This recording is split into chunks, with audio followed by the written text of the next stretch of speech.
네, 오늘은 건망증 때문에 걱정하신 분들이 굉장히 많으신 것 같습니다. 그래서 건망증과 치매가 어떻게 다르고 언제 그 병원으로 오시는 게 좋은지 그런 거에 대해서 말씀드리겠습니다.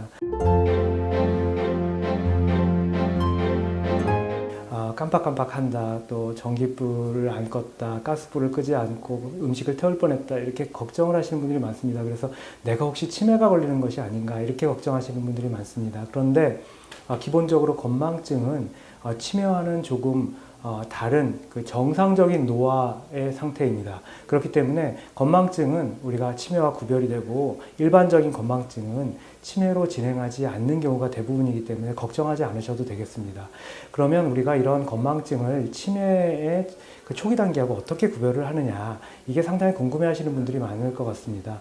건망증은 우선 그 본인이 내가 예전보다 기억력이 좀 떨어졌구나, 인지기능이 좀 떨어졌구나, 이렇게 본인이 느끼는 걸 인정하게 됩니다. 이런 것들을 병식이라고 얘기를 하는데, 치매 환자들은 본인이 인지기능이 떨어졌음에도 불구하고 그걸 부정하게 되죠. 그래서 병식이 없다, 이렇게 이야기를 합니다. 그런 큰 차이점이 있고요. 그리고 건망증 환자들은 본인이 인지기능이 떨어졌다는 것을 스스로 느끼고 알기 때문에 그걸 극복하기 위해서 수첩에다 적어 놓는다든지 아니면 달력에다 적어 놓는다든지 이런 극복할 수 있는 방법을 사용을 하게 됩니다. 그리고 가장 큰 차이점은 건망증이 있는 분들은 나중에 우리가 어떤 걸 깜빡하고 잊어버렸을 때 알려드리면 그렇지 하고 기억을 하는데, 치매 환자들은 그런 일이 있었다는 것을 전혀 기억을 못하는 그런 상태가 됩니다. 그렇기 때문에 우리가 치매하고 건망증을 구별할 때 가장 중요한 팁은 나중에 알려드렸을 때 기억을 하느냐 못하느냐로 우리가 구별을 할 수가 있습니다.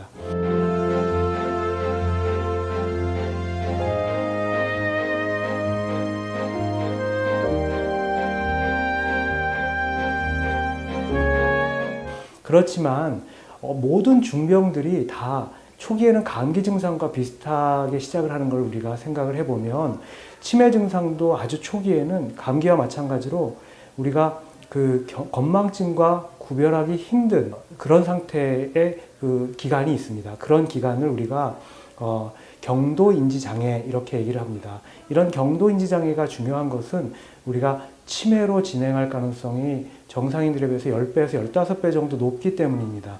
이런 경도인지장애는 초기에 건망증과 굉장히 유사하게 보이게 되는데, 차이점은 건망증은 검사를 했을 때 모든 검사에서 다 정상 소견을 보이게 됩니다. 그렇지만 경도인지장애에는 인지 검사를 했을 때 인지 기능이 정상 수준의 일정 수준 이하로 떨어져 있는 것을 우리가 볼 수가 있습니다.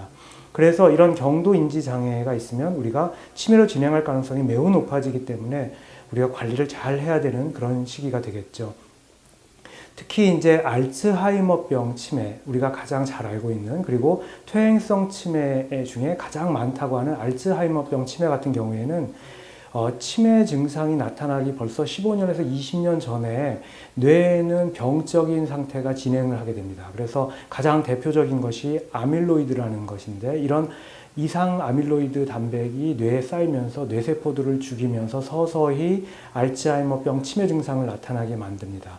근데 우리가 최근에는 알츠하이머 치매 증상이 나타나기 한 10년에서 15년 전에 이미 아밀로이드 펫이라는 특수 촬영이죠. 이런 촬영을 해서 우리가 뇌 안에 아밀로이드가 얼마큼 있는지, 알츠하이머병을 가지고 있는지를 미리 알 수가 있습니다. 그래서 우리가 건망증, 그냥 일반적인 우리가 건망증 좀 깜빡깜빡한다 이런 것들은 걱정할 필요가 없지만, 이런 건망증이 점점 진행하는 것 같다, 재작년하고 작년하고 다르고 올해는 또 더 심해졌다, 그래서 내가 사회생활을 하는데 조금 문제가 있다, 이렇게 느끼시는 분들은 반드시 경도인지장애가 아닌가, 한번 가까운 치매를 전문으로 보는 의사 선생님을 찾으셔서 진단을 받아보시는 것이 좋을 것 같습니다.